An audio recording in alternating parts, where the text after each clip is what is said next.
नमस्कार, बहुत बहुत स्वागत है आपका सिटी न्यूज मुजफ्फरपुर में। खबरों की ओर बढ़ने से पहले आइए जानते हैं कौन कौन सी ऐसी खबरें हैं जो मुख्य समाचार में शामिल है। जिले में बाढ़ से हुई क्षति का आकलन के लिए पहुंचे 6 सदस्यीय केंद्रीय टीम। कुढ़नी थाना क्षेत्र के एक युवक की पुलिस कस्टडी, पीएमसीएच में हुई मौत के बाद गांव में तनाव का माहौल। और सदर थाना क्षेत्र के कच्ची पक्की मोहल्ले में चोरों ने एक घर से 1.5 लाख की चोरी की घटना को दिया अंजाम। तो ये थी आज के मुख्य समाचार। खबरें विस्तार से। जिले में बाढ़ से हुई क्षति का आकलन के लिए केंद्र के 6 सदस्यीय टीम जिले में पहुंचकर बाढ़ प्रभावित क्षेत्रों के निरीक्षण किया। गुरुवार को बाढ़ से हुई क्षति का आकलन करने केंद्र की 6 सदस्यीय टीम मुजफ्फरपुर पहुंची, जहां से 2 सदस्य गोपालगंज, 2 सदस्य दरभंगा और 2 सदस्यों ने बाढ़ प्रभावित मुजफ्फरपुर जिले के कटरा प्रखंड का दौरा कर बाढ़ से हुई क्षति का आकलन किया। इसके पूर्व सभी सदस्यों ने जिलाधिकारी के साथ समरनालय सभागार में बैठक कर जिले में बाढ़ से हुई बिजली, सड़क, पुल, पुलियों और फसल के नुकसान का आकलन किया। तो इनिशियल जैसे पॉइंट्स बता दिया जाता कि कल टीम पहुंची है शाम को जी। प्रिंसिपल सेक्रेटरी डिजास्टर मैनेजमेंट के यहाँ मीटिंग हुई है और ये डिसाइड हुआ है जो टीम है 6 सदस्य टीम है, जिसमें 3 ग्रुप बनाए गए हैं। एक ग्रुप गोपालगंज गया है आज, एक ग्रुप मुजफ्फरनगर में है और एक दरभंगा गया हुआ है। अभी बस इतना पॉइंट्स क्या कुछ है जिसको आप लोग देख रहे हैं? अभी जो फील्ड में जाके देखेंगे ना अभी क्या है।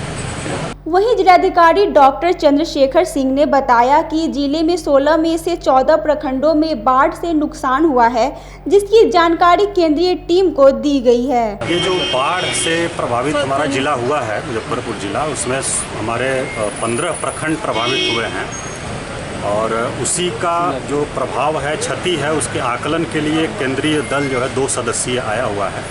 तो हम लोगों ने उनको एक प्रेजेंटेशन दिया है और जितना प्रभावित है हमारा ज़िला उसको हम लोगों ने बताया है। जितना जनसंख्या परिवार प्रभावित है, जितना हमारा मानव क्षति, पशु क्षति हुआ है, जितना सड़क की क्षति हुई है, फसल की क्षति हुई है और जो बिजली के हमारे पोल, तार और ट्रांसफार्मर, ये सब जो क्षति हुई है, तो इन सभी के बारे में हम लोगों ने एक प्रेजेंटेशन दिया है, एक डेटा उपलब्ध कराया है और उसका फील्ड विजिट करने के लिए, स्थल निरीक्षण करने के लिए टीम अभी यहाँ निकली है और वो हम लोगों के 3-4 प्रखंडों में दौरा करेगी।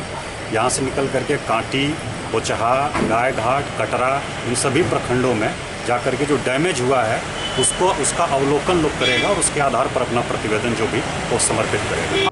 कुढ़नी थाना क्षेत्र के गुदरी रोड में रहने वाले एक युवक की पटना पीएमसीएच में मौत हो जाने के बाद पूरे गांव में तनाव का माहौल फैला रहा। कुढ़नी थाना क्षेत्र के गुदरी रोड निवासी गुपचुप विक्रेता पंकज महतो की मौत गुरुवार को पीएमसीएच में पुलिस कस्टडी में हो गई। मौत की सूचना पर गांव में तनाव का माहौल है। वहीं परिजनों ने बताया कि 11 दिन पहले देर रात दरभंगा के सिमरी थाना की पुलिस कुढ़नी थाना के सहयोगी से घर पर छापेमारी कर पंकज को पूछताछ के लिए थाना ले गए। दूसरे दिन परिजनों को पता चला कि पंकज को दरभंगा के सिमरी थाना ने भैंस की चोरी के आरोप में गिरफ्तार कर लिया है। जब परिजन सिमरी थाना पहुंचे तो पुलिस की पिटाई से पंकज की स्थिति बहुत खराब हो गई थी, जिसे 2 दिन के बाद डीएमसीएच भर्ती कराया गया, जहां से उसे गंभीर स्थिति में पीएमसीएच भर्ती कराया गया, जहां उसकी मौत गुरुवार को हो गई। मौत से तनाव का माहौल व्याप्त है। वहीं मौत की सूचना पर स्थानीय विधायक ने पूरे मामले में जांच की मांग की है। जब 1 बजे रात ना तो खा पी हम लोग सो गए, तो 1 बजे रात की 3 गाड़ी आए थे, तो हम लोग नहीं जाग पाए।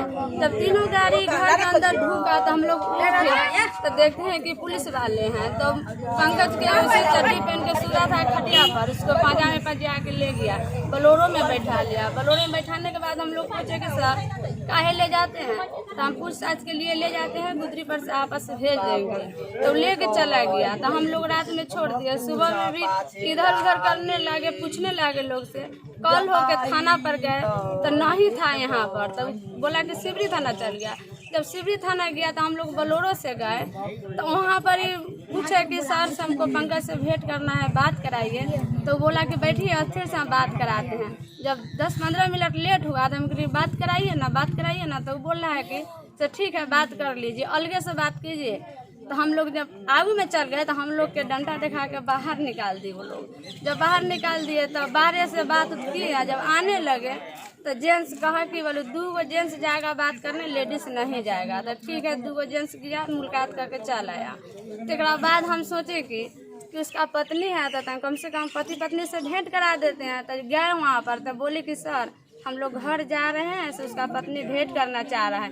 तो कहा कि अभी तो बात नहीं करने देंगे। तो हम रोने लगे, कहे कि पति पत्नी वाला बात है, कम से कम बात करने दीजिए। पिटाई भी लग रहा था उस समय। हाँ, उस समय मार के सुता दिया था उसका उठा नहीं हो रहा था, वो सो रहा था और खूब रो रहा था। हम लोग के देखे ना तो खूब रो रहा था कि भाभी यहाँ पर से हम लोग के ले चलो, हमको बहुत ज्यादा मार है, सुइया दवाई करवा कर। ये पता चल पाया था किस आरोप में थाना ले गया था उठा के?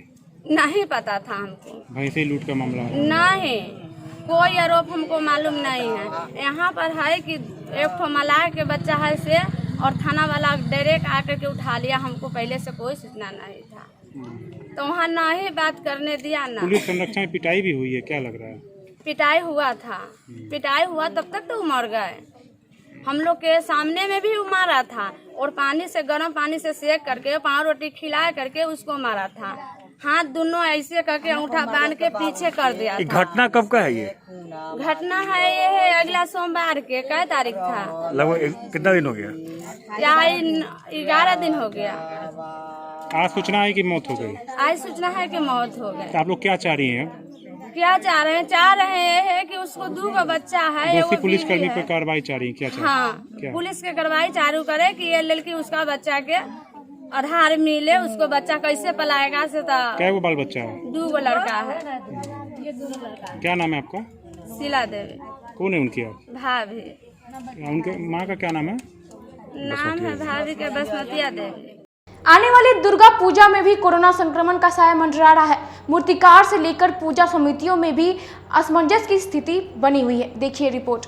कोरोना संक्रमण का ग्रहण अब दुर्गा पूजा पर भी पड़ने वाला है। हालांकि सरकार द्वारा दुर्गा पूजा को लेकर कोई एडवाइजरी अभी तक जारी नहीं की गई है। मूर्तिकार से लेकर दुर्गा पूजा समिति तक 2020 की दुर्गा पूजा को लेकर संशय की स्थिति में है। मूर्तिकारों ने अभी तक माता की बड़ी प्रतिमा के निर्माण कार्य शुरू भी नहीं की है। हर वर्ष दुर्गा पूजा में ये मूर्तिकार माता की दर्जनों मूर्तियों को तैयार करते थे और इनसे काफी मुनाफा भी होता था। लेकिन इस वर्ष अभी तक कहीं से भी इन्हें मूर्ति निर्माण के लिए ऑर्डर नहीं आया है, जिससे इनके चेहरे पर मायूसी छाई है।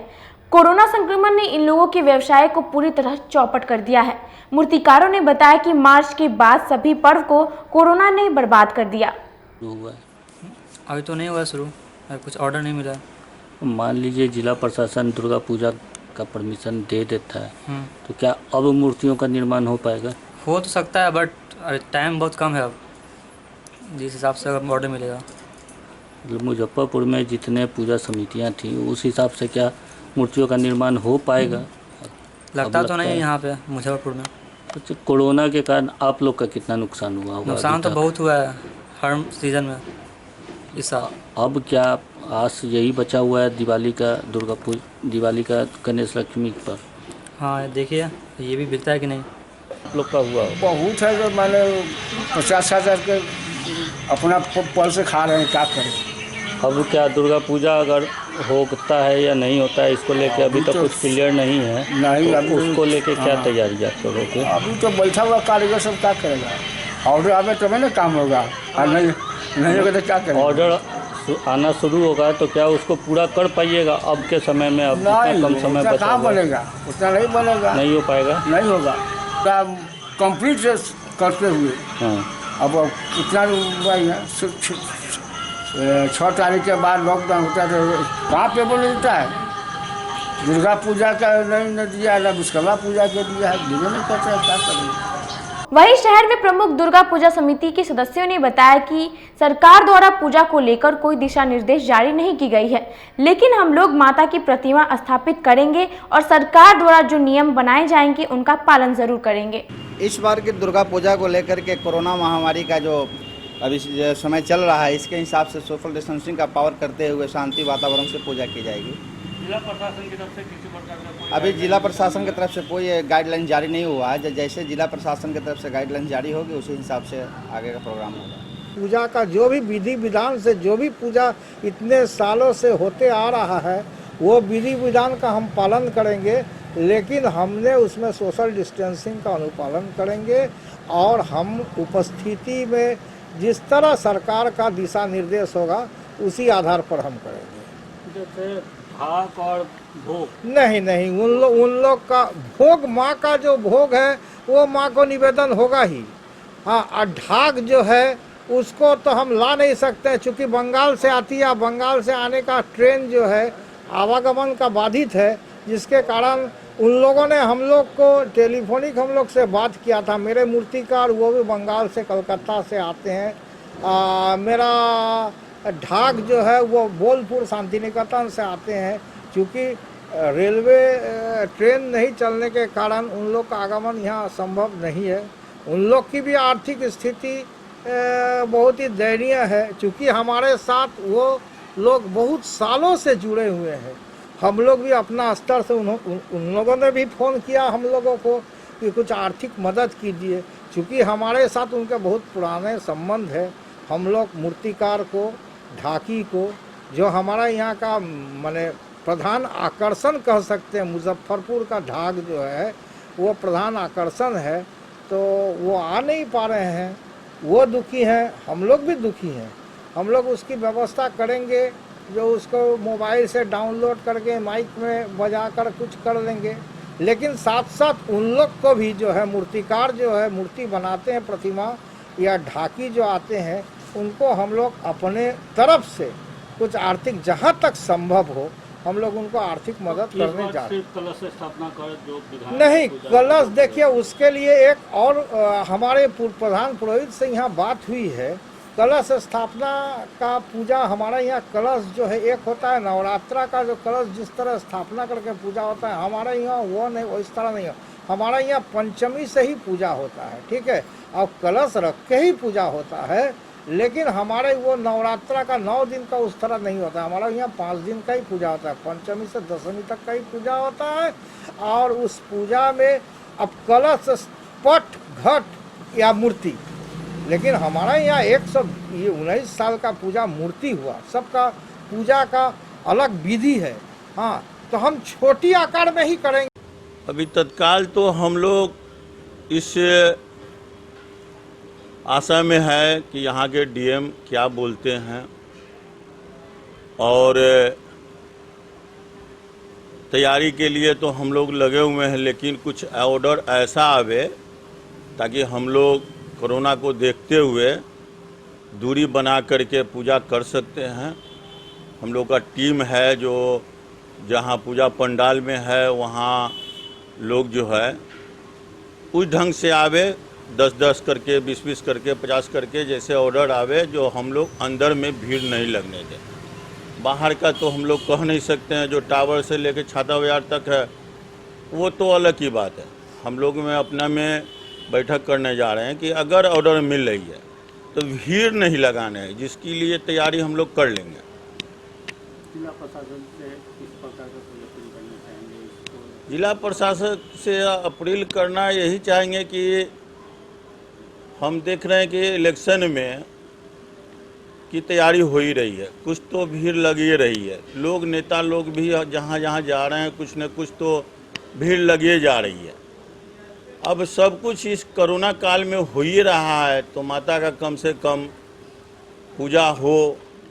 इस बार जो है हम लोग को सावन में भी कुछ नहीं कर पाए, गणेश पूजा करते थे वो भी नहीं किए।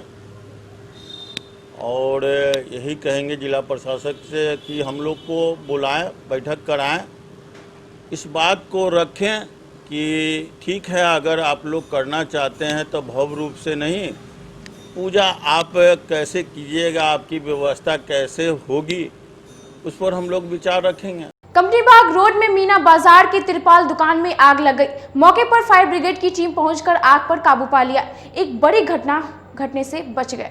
बुधवार की देर रात नगर थाना क्षेत्र के कंपनी बाग स्थित मीना बाजार के एक दुकान में आग लग गई। घटना के बाद मौके पर अफरा तफरी मच गई, जिसके बाद लोगों ने इस घटना की जानकारी फायर ब्रिगेड की टीम को दी। सूचना मिलते ही फायर ब्रिगेड की 2 गाड़ी मौके पर पहुंचकर आग बुझाने में जुट गई। घटना के संबंध में दुकानदार ने बताया कि शाम 6 बजे दुकान बंद कर घर चले गए और जैसे ही घर पहुंचे वैसे ही आसपास के दुकानदारों द्वारा इस घटना की जानकारी मिली। आनन फानन में जब दुकान पर आके देखा तो दुकान में रखे सामान धू धू कर जल रहा था, जिसके बाद स्थानीय लोगों की मदद से फायर ब्रिगेड की टीम ने घंटों मशक्कत के बाद आग पर काबू पाया, लेकिन लाखों रुपए का सामान जलकर खाक हो गया। आग लग गई मेरे दुकान में बंद करने के बाद हम लोग चले गए। रास्ते में थे तो फोन आया कि आग लग गई। जब तक आए देख रहे हैं कि पूरा जला हुआ और ये दमकल वाले लोग ये बुझा करके मालूम सब जला हुआ बाहर पड़ा हुआ। ताला तोड़ करके लोगों ने दुकान को बचाया। कितनी की क्षति हुई है? वहीं मौके पर पहुंचे फायर ब्रिगेड की टीम ने घंटों मशक्कत के बाद आग पर काबू पा लिया, लेकिन लाखों रुपए का सामान जलकर खाक हो गया। मौके पर पहुंचे फायर ब्रिगेड मैन ने बताया कि घटना की सूचना मिलने के कुछ ही मिनटों बाद पहुंचकर आग पर काबू पाया गया। इस आग की घटना पर काबू पाने के लिए दमकल की 4 गाड़ी की मदद लिया गया। अरे आग लगने का सूचना मिला हम लोगों को और 2 या 3 मिनट में गाड़ी फायर स्टेशन से हम लोग यहाँ पहुँचाए और आके घटनास्थल पे अपना कार्य किए।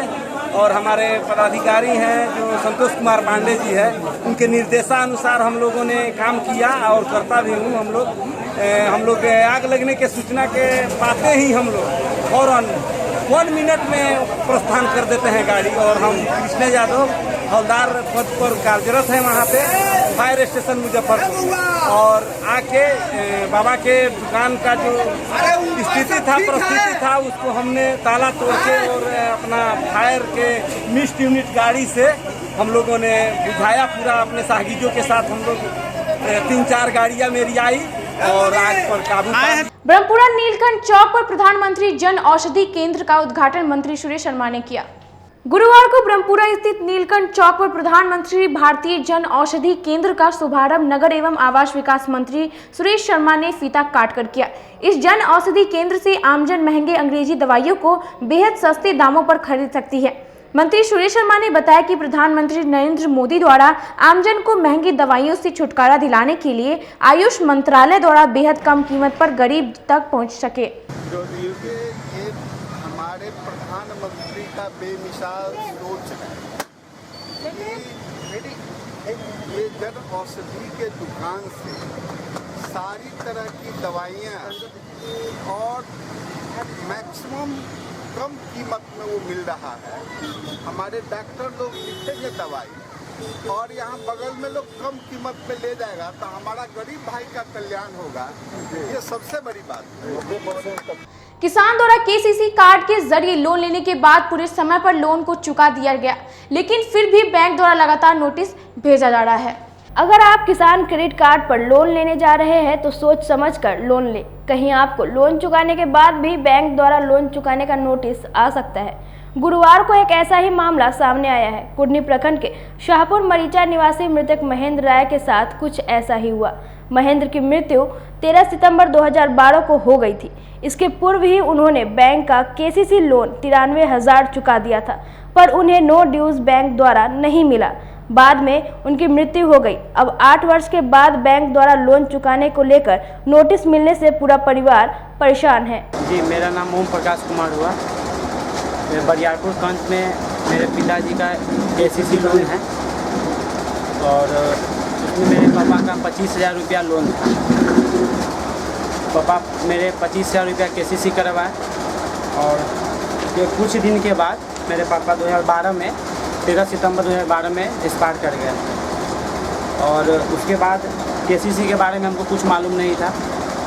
तब बैंक में से स्टाफ कोई भी इंफॉर्मेशन दिए कि हाँ आपके पापा के नाम पे 1-2 साल के बाद कि आपके पापा के नाम पे केसीसी है, आप पैसा जमा कीजिए। मामला है अभी ओम प्रकाश जी मेरे पास आए हैं, विजिलेंस में मुकदमा दर्ज करवाने को लेकर के मेरे पास आए हैं और जो इनके पास उपलब्ध कागजात है और इनके द्वारा जो बताया गया है उसको देखने के पश्चात लगता है कि बैंक के द्वारा घोर अनियमितता और काफ़ी फ्रॉड किया गया है इनके साथ। सदर थाना क्षेत्र के कच्ची पक्की मोहल्ले के एक घर में कल देर रात चोरों ने 1.5 लाख रुपए नकदी समेत जेवर की चोरी की घटना को दिया अंजाम। जिले में बेखौफ चोरों का आतंक जारी है। कल देर रात सदर थाना क्षेत्र के चाय बेचने वाले दुकानदार के घर से चोरों ने 1.5 लाख की चोरी की घटना को अंजाम दिया। दरअसल दुकानदार अपनी बेटी की शादी के लिए 1 लाख रुपए नकदी और 50,000 रुपए का गहना पेटी में रखे हुआ था। कल देर रात चोरों ने घर के दरवाजे को तोड़कर पेटी से पैसा और गहना चुरा कर ले गए। दुकानदार ने बताया कि हम लोग सोए हुए थे, सुबह उठे तो देखा दरवाजा और पेटी टूटा हुआ था, जिसमें से पैसा और गहना गायब था। तो हमारा एक चाय की दुकान है, शाम में 8 बजे दुकान बंद करके हम दुकाने पर सो गए थे और हमारा एक रूम है यहाँ, जो हमारी पत्नी का ऑपरेशन करीब 2 महीना पहले कराए हैं, तो डॉक्टर उसको 6 महीना रेस्ट बताया, तो उसको एक घर और अलग हम बनाए हुए हैं, वहीं पत्नी को हम रखे हुए। उसके बाद ये घर पर यहाँ कोई नहीं रहता है, पड़ोसी हमारा पटीदार लोग है तो अपने अपने रूम में सोया हुआ है। अब सुबह में हम आए, उसके बाद देखे यहाँ रूम मेरा खुला हुआ है, बक्सा गायब है। उसके बाद बक्सा देखे अलग अपने दरवाजे पर तोड़ के फेंके हुए हैं। क्या क्या था बक्सा में? और उस बक्सा में एक हमारी भतीजी का शादी यही नवंबर में होने वाला, उसका जो जेवर करीब 1.5 लाख रुपये का था, वो जेवर गायब है। और 1,65,000 रुपया जो रखे हुए थे छोटा लड़का, वो जमीन वाले को देने के लिए वो पैसा गायब, और कपड़ा सब छीट छाट के बिक। पुलिस को क्या नहीं सूचना दी? पुलिस से पर हमको भरोसा नहीं है। सदर थाना प्रभारी खुद हमको तबाह करने चाहते हैं, वो हमको धमकी दे के गए हैं, कोई ऐसा मैटर होगा तो तुम्हारे केस में तुमको फंसा देंगे, चलते उनको हम नहीं खबर। क्या है आप पर भिड़े हुए? अब पता नहीं सर, अब क्यों हमारे ऊपर भिड़े हुए हैं। हम एक चाय दुकानदार है, करीब 30 साल के हम विक्रेता हैं चाय वाले के कच्ची पक्की चौक पर। एक आवेदन भी हम यहाँ से मुखिया सरपंच सब लेके एसपी साहब को दिए हैं, तो सर अपने स्तर से जांच करके हमको न्याय दिया जाए। तो टोटल कितने का क्षति है? 3 साढ़े 3 लाख 3.5 लाख रुपये की। क्या नाम है आपका? राम बाबू राय। कहाँ पर घर है आपका?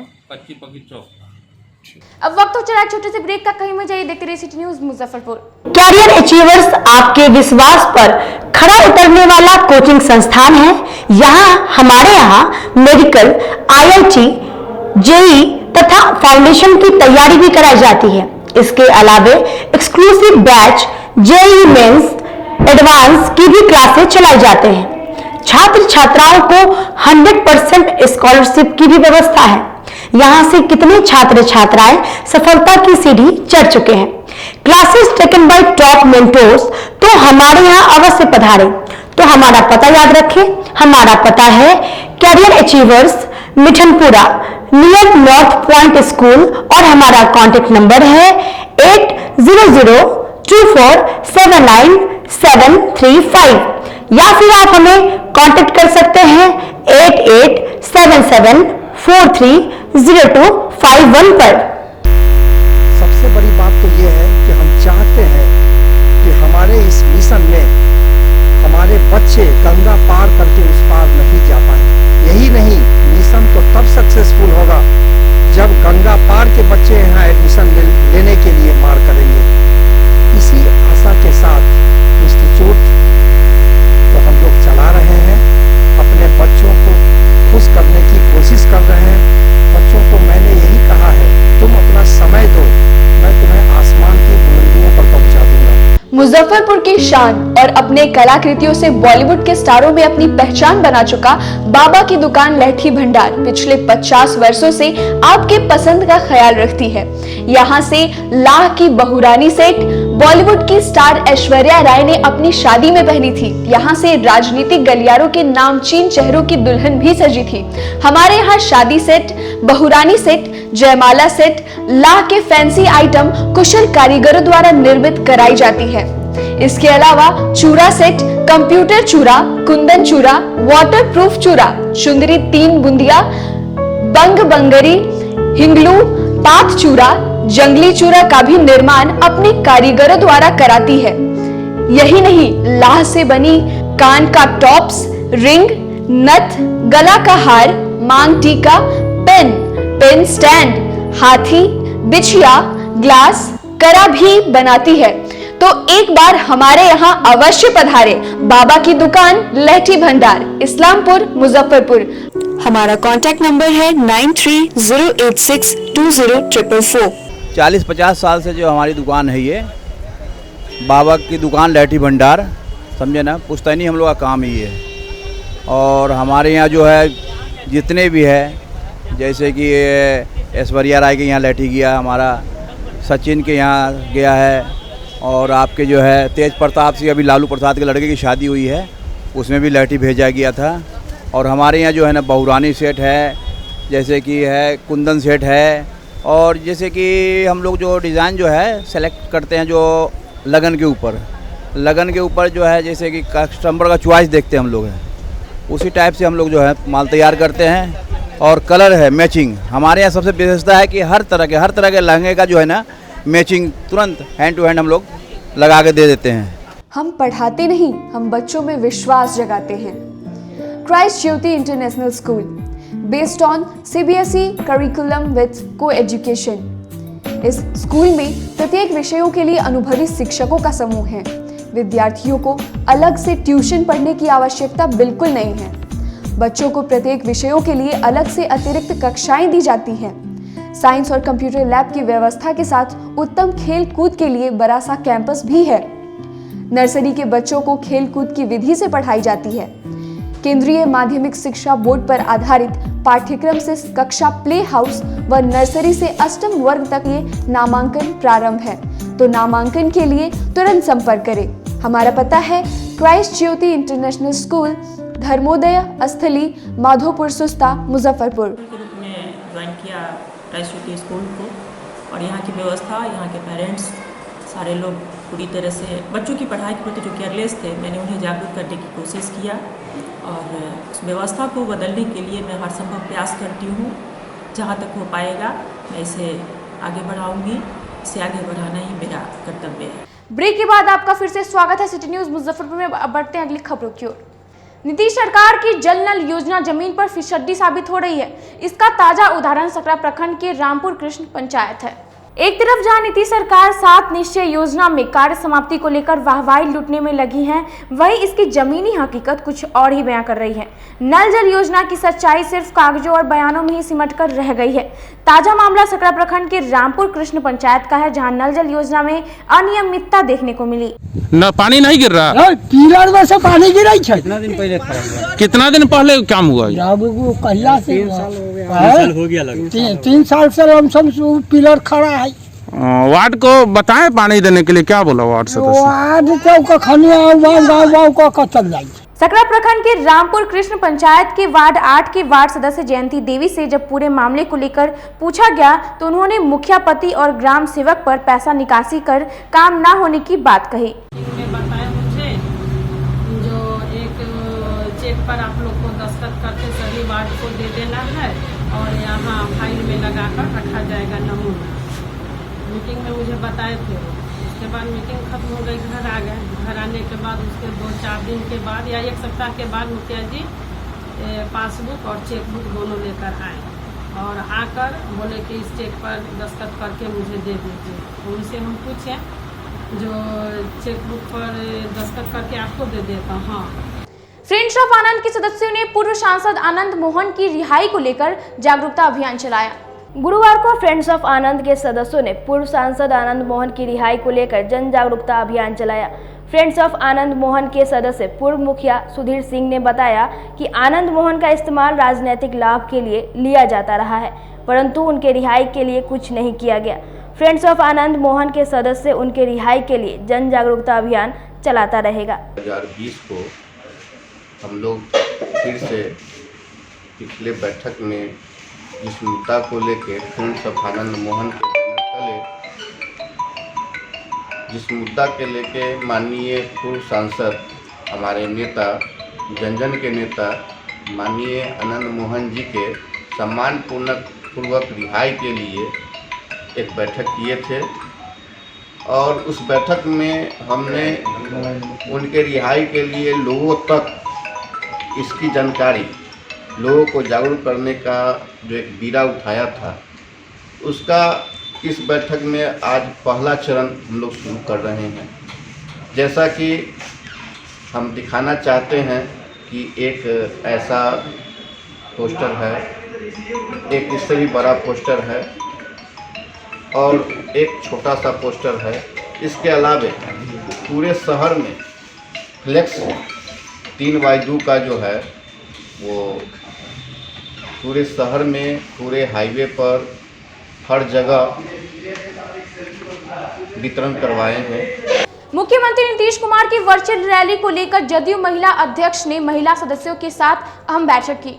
गुरुवार को गौशाला रोड स्थित जेडीयू महिला महानगर अध्यक्ष के आवास पर महिला मोर्चा के सदस्यों ने 7 सितंबर को होने जा रहे मुख्यमंत्री नीतीश कुमार की वर्चुअल रैली को सफल बनाने को लेकर बैठक की। जेडीयू महिला महानगर अध्यक्ष राशि खत्री ने बताया कि मुख्यमंत्री ने आधी आबादी का जितना ख्याल रखा है उतना आज तक किसी मुख्यमंत्री ने नहीं रखा। साथ ही उन्होंने यह भी बताया कि आगामी विधानसभा चुनाव की तैयारियों को लेकर मुख्यमंत्री की वर्चुअल रैली बेहद महत्वपूर्ण है।